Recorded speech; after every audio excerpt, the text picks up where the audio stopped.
হাড্ডাহাড্ডি লড়াইয়ের ত্রয়োদশ জাতীয় সংসদ নির্বাচনে কয়েকটি আসন ঘিরে তৈরি হয়েছে তীব্র বিতর্ক। বিশেষ করে ঢাকা ৮ ও ঢাকা ১৩ আসনের ফলাফল নিয়ে শুরু হয়েছে আলোচনা সমালোচনা। অনেকেই এই দুই আসনের ফলাফল মেনে নিতে পারছেন না।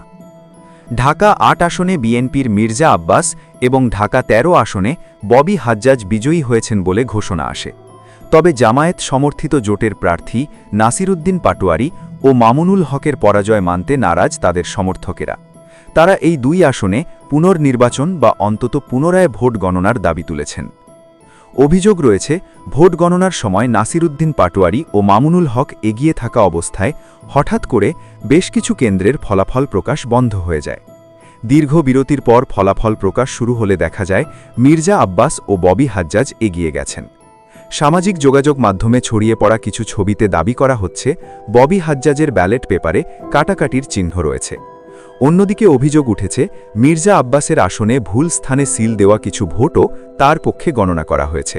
এছাড়া ভোট গণনার সময় মির্জা আব্বাসের স্ত্রী আফরোজা আব্বাসের উপস্থিতি নিয়েও বিতর্ক তৈরি হয়েছে।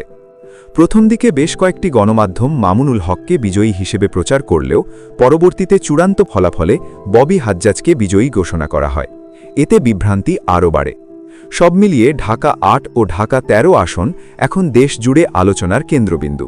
নির্বাচন কমিশন এ বিষয়ে কী সিদ্ধান্ত নেয় সেটাই এখন দেখার বিষয়।